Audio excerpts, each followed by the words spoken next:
एक बच्चा अपने माता पिता को भगवान की पूजा पाठ करते देखता था तो वह प्रभु से मिलने की सोचने लगा। उसे भगवान के बारे में कुछ भी पता नहीं था, पर मिलने की तमन्ना भरपूर थी। उसकी चाहत थी कि एक समय की रोटी वो भगवान के साथ खाए। एक दिन उसने एक थैले में 5 से 6 रोटियां रखीं और भगवान को ढूंढने निकल पड़ा। चलते चलते वो बहुत दूर निकल आया। संध्या का समय हो गया। उसने देखा नदी के तट पर एक बुजुर्ग बूढ़ा बैठा है, जिसकी आंखों में बहुत गजब की चमक थी, प्रेम था, और ऐसा लग रहा था जैसे उसी के इंतजार में वहां बैठा उसका रास्ता देख रहा हो।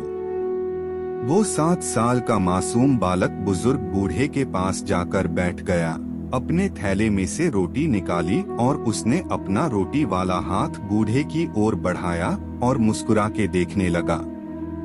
बूढ़े ने रोटी ले ली। बूढ़े के झुर्रियों वाले चेहरे पर अजीब सी खुशी आ गई, आंखों में खुशी के आंसू भी थे। बच्चा बूढ़े को देखे जा रहा था। जब बूढ़े ने रोटी खा ली, बच्चे ने एक और रोटी बूढ़े को दी और स्वयं भी खाई। बूढ़ा अब बहुत खुश था। उसे बच्चे में श्री बाल श्री कृष्ण के दर्शन होने लगे। बच्चा भी बहुत खुश था। बच्चे को सृष्टि के निर्माता ब्रह्मदेव नजर आने लगे। दोनों ने आपस में बहुत प्यार और स्नेह के पल बिताए।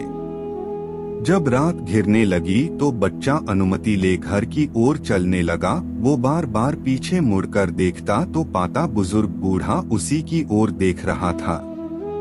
बच्चा घर पहुंचा तो माँ ने अपने बेटे को आया देख जोर से गले से लगा लिया और चूमने लगी। बच्चा बहुत खुश था। माँ ने अपने बच्चे को इतना खुश पहली बार देखा तो खुशी का कारण पूछा तो बच्चे ने बताया, माँ, आज मैंने भगवान के साथ बैठकर रोटी खाई। आपको पता है, उन्होंने भी मेरी रोटी खाई। माँ, भगवान बहुत बूढ़े हो गए हैं। उस तरफ बुजुर्ग बूढ़ा भी जब अपने गांव पहुंचा तो गांव वालों ने देखा बूढ़ा बहुत खुश है तो किसी ने उसके इतने खुश होने का कारण पूछा। बूढ़ा बोला, मैं 2 दिन से नदी के तट पर अकेला भूखा बैठा था। मुझे पता था भगवान आएंगे और मुझे खाना खिलाएंगे। आज भगवान आए थे, उन्होंने मेरे साथ बैठकर रोटी खाई, मुझे भी बहुत प्यार से खिलाई, बहुत प्यार से मेरी ओर देखते थे, जाते समय मुझे गले भी लगाया। भगवान बहुत ही मासूम हैं, बच्चे की तरह दिखते हैं।